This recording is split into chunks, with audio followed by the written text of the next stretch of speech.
Hello friends, welcome to நாகவின் சமையல். நம்ம இன்றைக்கி செட்டிநாட்டு ஸ்டைலில் சிக்கன் குழம்பு வைக்க போகிறோம். அது எப்படி செய்கிறதுன்னு இப்போ பார்க்கலாம். இப்போ தான் எங்கள் சேனலை ஃபஸ்ட் டைம் பார்க்குறீங்கன்னா கீழே இருக்கிற ரெட் கலர் சப்ஸ்கிரைப் பட்டனை கிளிக் பண்ணுங்கள். கூடவே இருக்கிற பெல் ஐக்கனையும் கிளிக் பண்ணுங்கள். அப்போ தான் நாங்கள் போடுற வீடியோ எல்லாம் உங்களுக்கு நோட்டிஃபிகேஷனாக வரும். இப்போ நான் 1 கிலோ சிக்கன் எடுத்திருக்கேன். அதை நல்லா மஞ்சள் பொடி போட்டு கழுவி வச்சுருக்கேன். மஞ்சள் பொடி போட்டு கழுவுனா அதில் உள்ள கிருமியெல்லாம் செத்துருன்னு சொல்லுவாங்க. அதுக்காக மஞ்சள் பொடி போட்டு கழுவியிருக்கேன். அப்புறம் ஒரு பெரிய வெங்காயமாக ஒரு வெங்காயம் எடுத்து அதை இந்த மாதிரி சின்ன சின்ன நறுக்கி வச்சுருக்கேன். அப்புறம் ஒரு பெரிய தக்காளி ஒன்று நறுக்கிக்கங்க. அப்புறம் கொஞ்சம் கருவேப்பிலை, கொஞ்சம் கொத்தமல்லி, 2 பச்சை மிளகாய் இந்த மாதிரி நறுக்கி வச்சுருக்கேன் நீளமாக. இப்போ ஒரு சட்டி வச்சுட்டு அதில் கொஞ்சம் எண்ணெய் ஊற்றிக்கங்க. நான் 2 பட்டை போடுறேன்.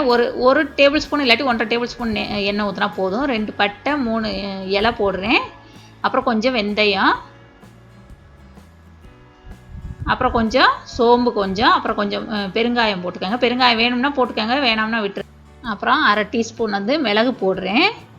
மிளகு போட்டுட்டு அதுக்கப்புறம் வச்சுருக்க பச்சை மிளகாய் போட்டுக்கலாம். போட்டுட்டு அதை கொஞ்சம் 2 கிண்டி விட்டுக்கோங்க.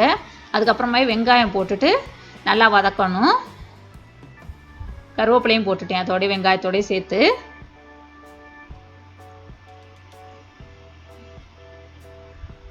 இப்போ நம்ம அதுக்கு தேவையான அளவு, அந்த சிக்கனுக்கு தேவையான அளவு உப்பை இப்போயே போட்டுடலாம். போட்டுட்டு நல்லா வதக்கிக்கங்க வெங்காயத்தை. அதுக்கப்புறம் கொஞ்சம் இஞ்சி பூண்டு பேஸ்ட் போடுறேன். 1 டேபிள் ஸ்பூன் கிட்ட போட்டிருக்கேன்.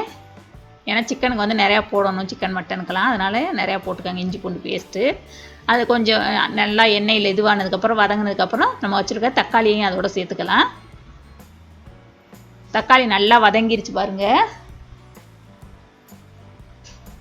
இப்போ நம்ம வச்சுருக்க சிக்கனை தண்ணி இல்லாமல் வடிச்சிட்டு எடுத்து போட்டுக்கலாம். இப்போ சிக்கனும் நல்லா வதங்கிருச்சு.